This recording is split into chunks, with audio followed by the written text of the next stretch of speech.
So is that something you've had an interest in for a while as well, Daniel, the kind of combining visuals and music as well, kind of like Sienna has? Sure, but I also I can take none of the credit for the music videos because she just mapped them all out. She just knew what she. It's like she was watching the film before it was made while writing the song in a way. And I find that very fascinating, but it does connect with me in another way because I'm a songwriter myself, and when I've finished a song, I view it like I've created something outside of myself. I put the song over there, and now it exists on its own. Whereas before it was finished, it was relying on me to make it. It was part of me. But then once you finish it, it's there. And once it's there, then you can attach all of these other things to it and put the film together. Yeah, and it must be great being in a band together where everyone kind of at least like appreciates that sort of aspect of it as well, and has an understanding and similar sort of they get that's like a part of the mission of the band, I guess. Everyone gets the cinematic idea, you know. Jerome's guitar playing is deliberately cinematic and soundscapey, and Mel herself is a filmmaker, and she's made an amazing piece. So we'll lean into the theatricality. You can take some of the credit for the music videos because I drove around sometimes.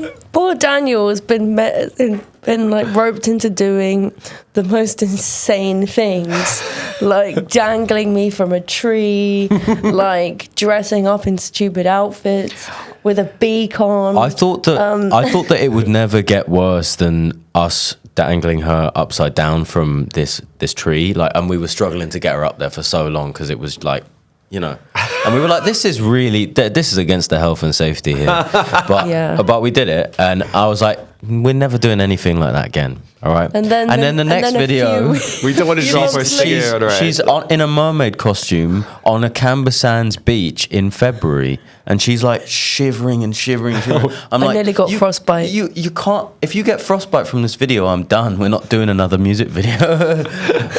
And also, we had to make a mermaid costume for that video, and I had my friend Olga.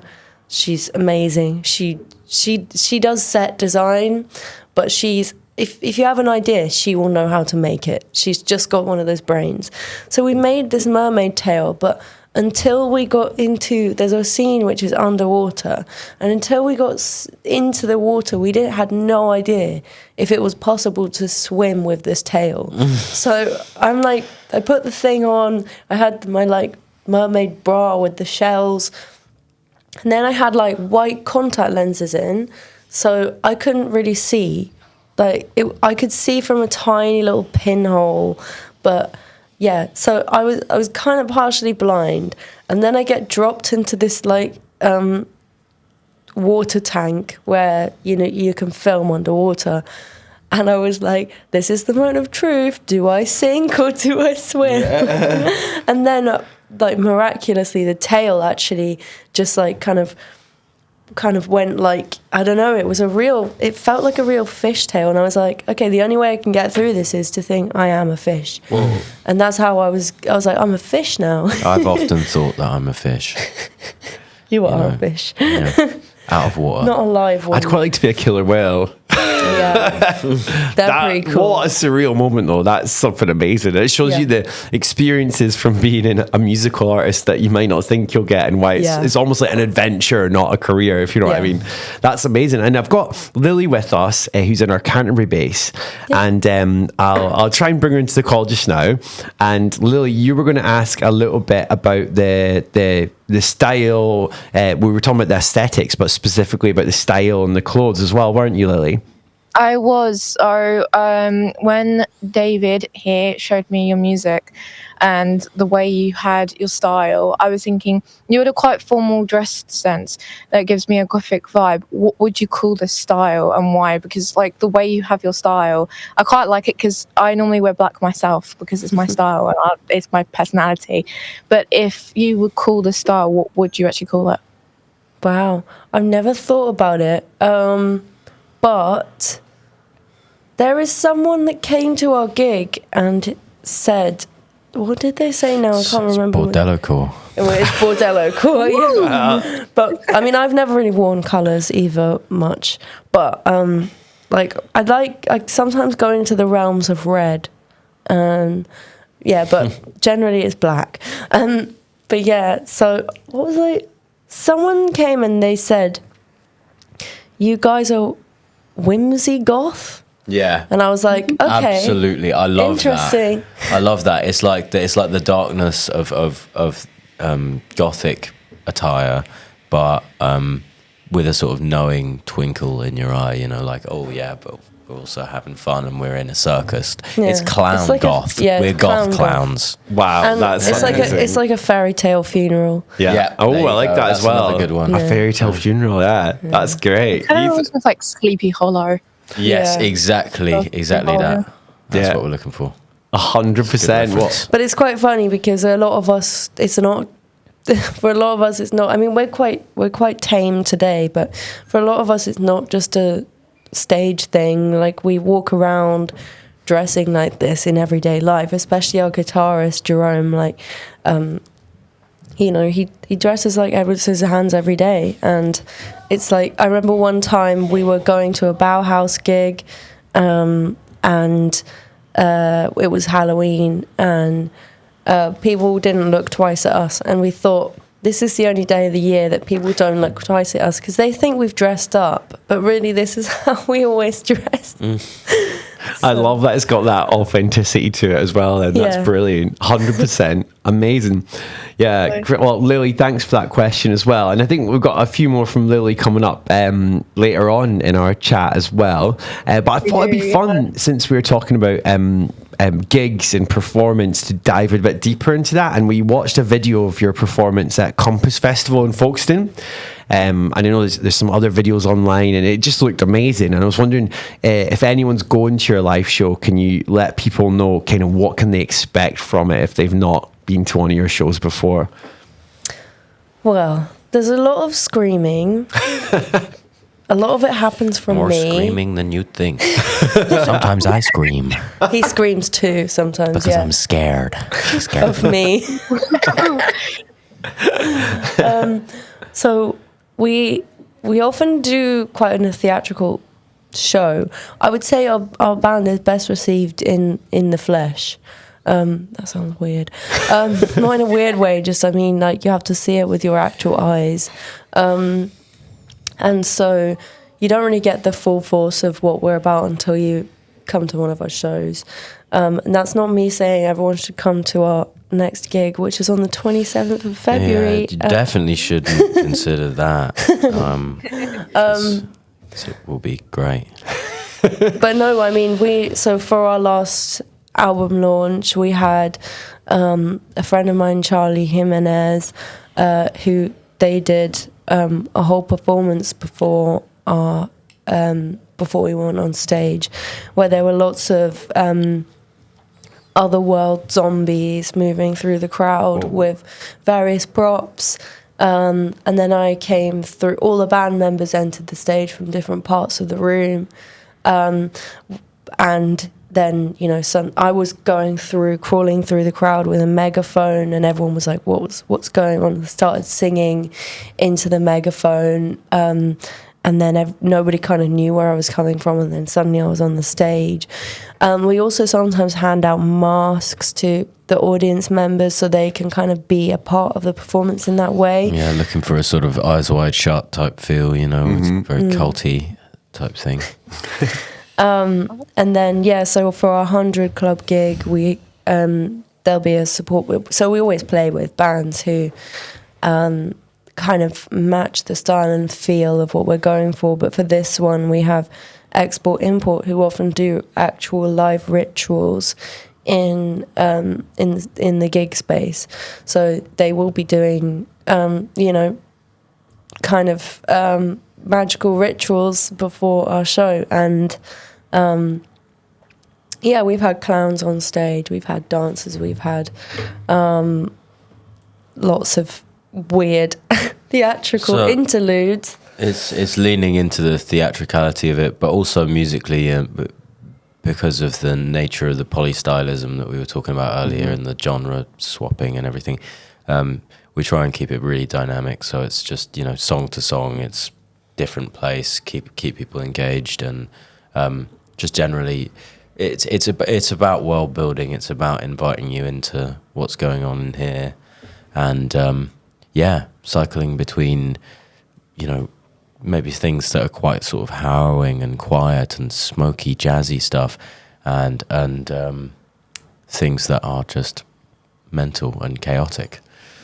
And I like to get rid of this idea of the stage and then the audience. So, like, often the audience just gets comfortable in this idea of, like, I'm watching a band on a stage.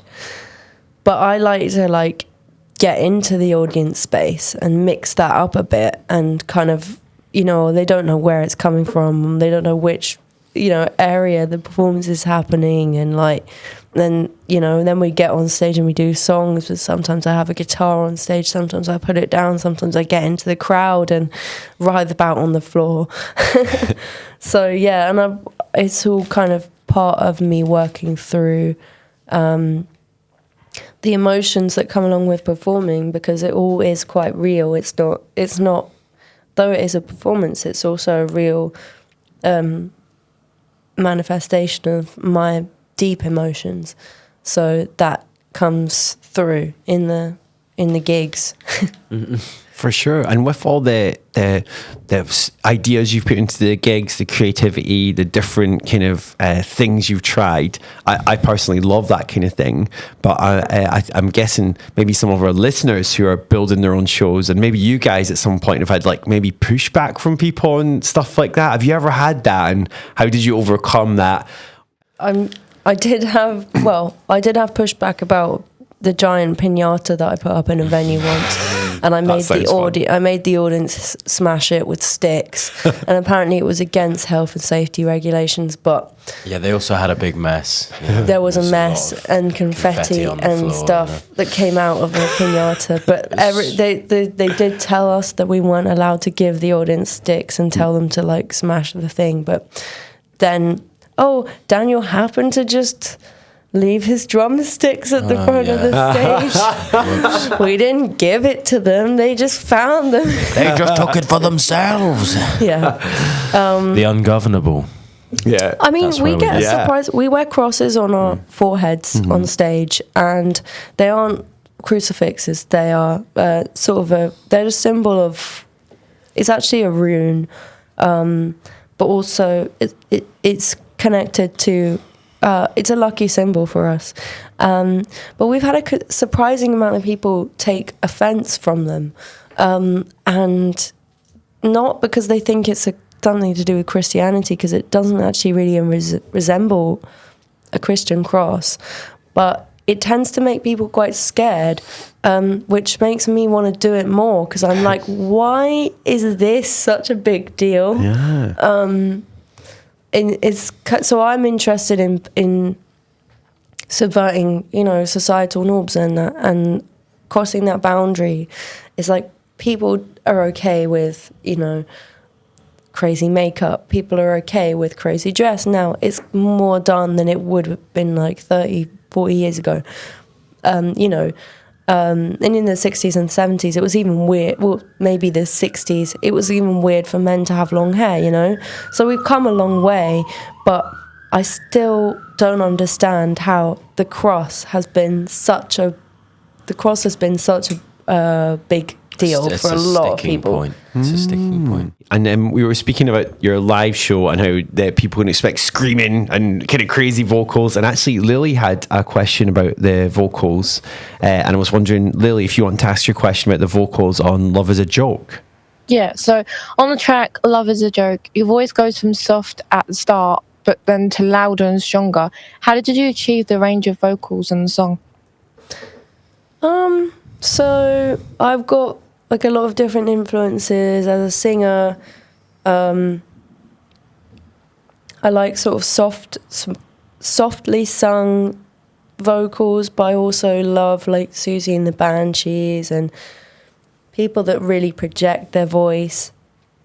And I guess I've just always experimented with different styles of singing. I kind of like musical theatre as well, so that's in there, and that's an unpopular opinion. But yeah, I think I often switch from vulnerable to like dominant and strong within the space of like a song quite a few times, and that reflects my personality a lot because I'm very defiant. I'm really defensive of people who are, people.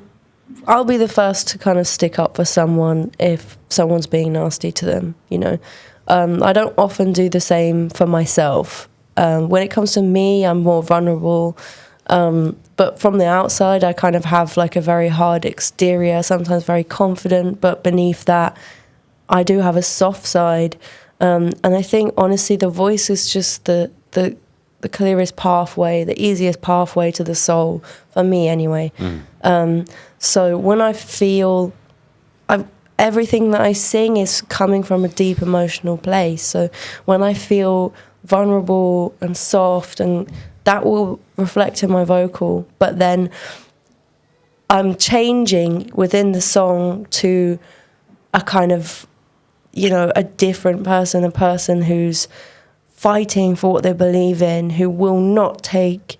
will not take being pushed against, or, often I sing about subjects that are really close to me, whether it be political, whether it be about gender, whether it be about, what's going on in the world. And those things I feel very, very strongly about, and I don't want to be quiet and silent about them. So when I sing about those things, I sing them strong. And I think it's important to, as a singer, anyone who's interested in singing, to channel that emotion and straight into the voice as you're singing. So you can go from quiet to loud, to kind of, and you can even change the tone of your voice to sound like sultry or, or jovial or jokey.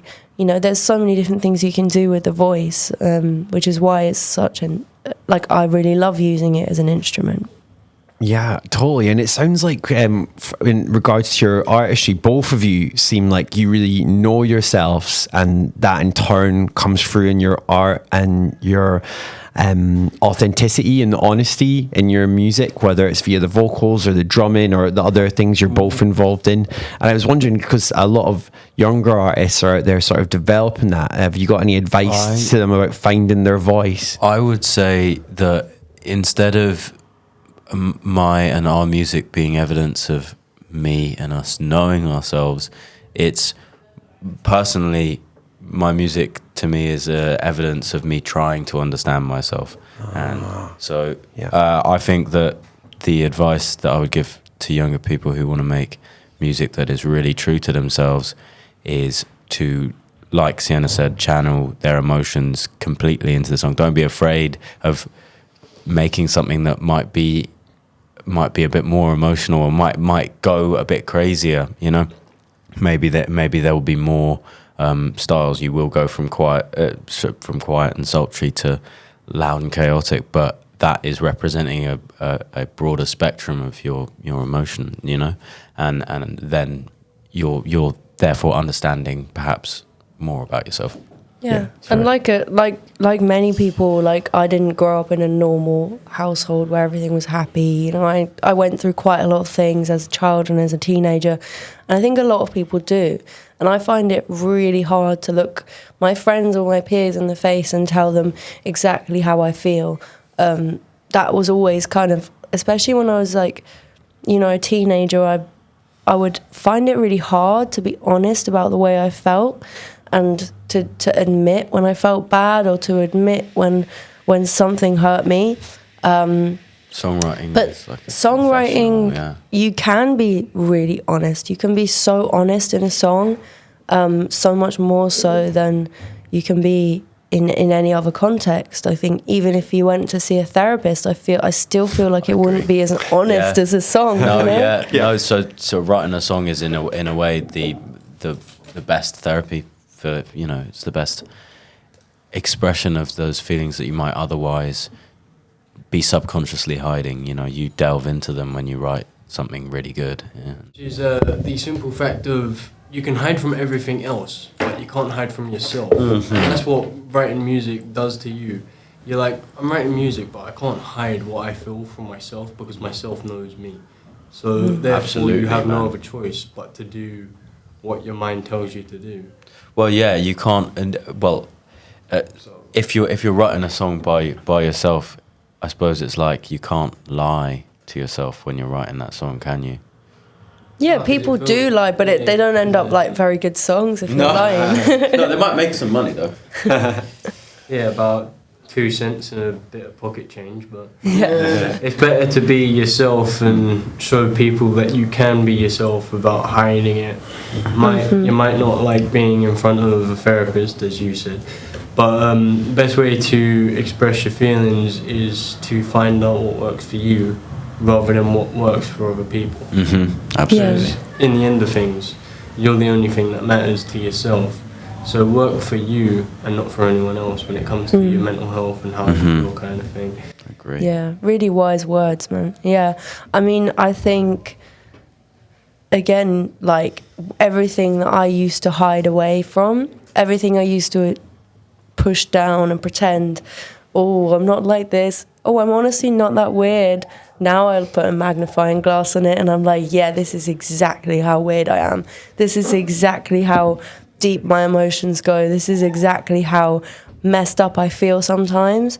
And it's something that you can celebrate in music, where the rest of society and art, this works with painting, this works with any other, theatre, any other kind of art form that you do, whether you write books or whatever. It's a space where the rest of society says, oh no, we don't have a space for that in our organised world. Sorry, you don't fit in here. Sorry. It's like my song Spectre Man, there's a lyric that goes, the busy working people don't hear your cries or don't want to hear your cries. I've forgot my own lyrics now. Busy working people don't like my cries. Don't like my cries, yeah. Because like everyone's doing this robotic thing where they get up, they go to work, they do this, they do that. They appear like they're so perfect. And then when they speak to their friends, all they say is how great everything is. And when they post on their social media, all it is the best bits. They never post the moments where they feel really, really so true. rotten. They never post the parts where they are breaking down and they feel lonely and they feel like no one understands them. But actually, art allows those things to exist. Art has a space for that. And that's what I find so inspiring, because there have been moments in my life where I'm like, how has my life gotten like this? How have I experienced these things?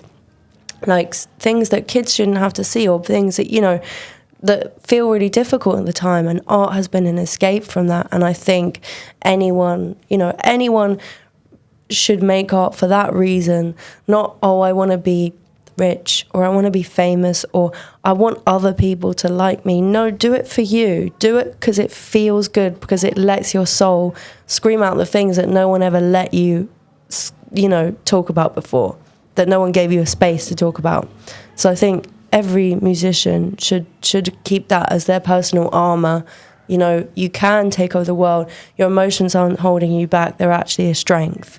Yeah, 100%. And I think that's why we need people like you guys and young creatives like you guys to be making work, because it helps you. But for those that maybe aren't creating and maybe living a life that they're unsatisfied, having this art tapped into, they realize there's people like me out there, and that's what creates this community and bond as well. So it's so important and amazing that you guys keep doing that. Yeah, 100%. I'm looking forward to seeing what all the super jammers get up to as well. Now we're getting really near the end of our podcast, so I thought, if it's okay with you, I'm going to ask one last classic question.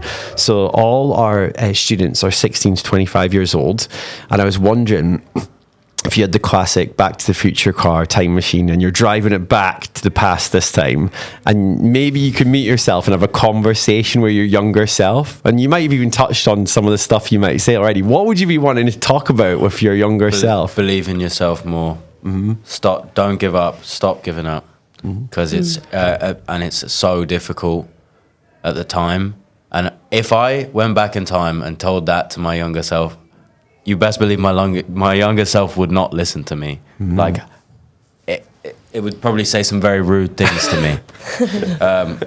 So yeah, it almost is.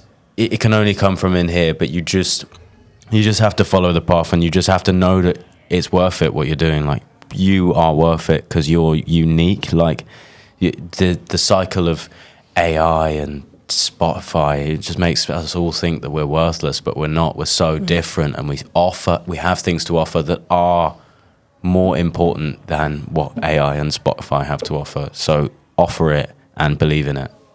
Amazing. What about you, Sienna? Is there anything you want to chat to your younger self about?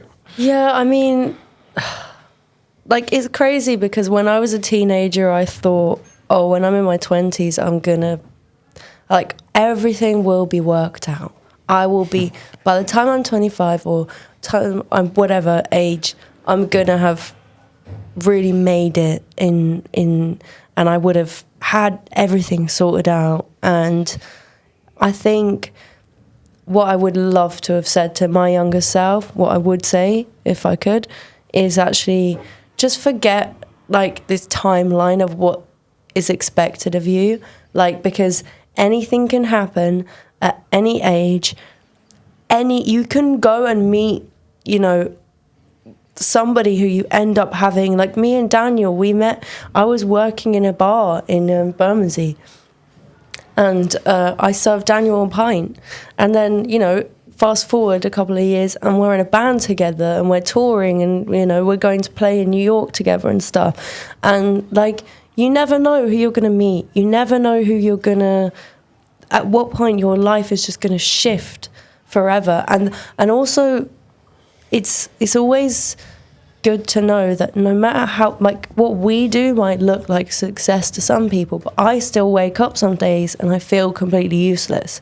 Like, I feel like I'm not good enough. And that feeling, no matter how far you go, whether you're, like, selling out arenas all over the world, you're never going to stop that feeling from being like, oh, I could have done better. Because that's an internal thing, and it's not necessarily to do with what's happening externally. Externally, that obviously there's you know, there's always more to do, but internally, I guess that just shows you care. We pressurize ourselves, is what you're saying. Yeah. And I think we need to, like, remember what it's about. What it is about is making the best art that you can in that given moment, and channeling that emotion the best that you can. And everything else is, like, not that important. Like, the only thing is important that you love what you're doing in that moment, and you're channeling something personally, and how it goes out, how people receive it, how much money you're going to make, how your life will look if it goes well or whatever. Those things aren't actually that important, because what's important is your relationship with yourself. And I think that's what I would tell myself, if my younger self. Amazing. Well, guys, you've been so generous with your time today and your stories about the music, the style, the artwork, the videos, the gigging, the fails, the ups and downs along the way. And also, it's just, I think people listening to this are going to get a lot to take away from it. And I hope they're really excited about your upcoming gig at the 100 Club in London, and your new album on the way as well. So congratulations on that. We can't wait to hear it. And thanks so much for spending the time with us today. Thanks so much. Thank you. It's been lovely. Cheers. Bye.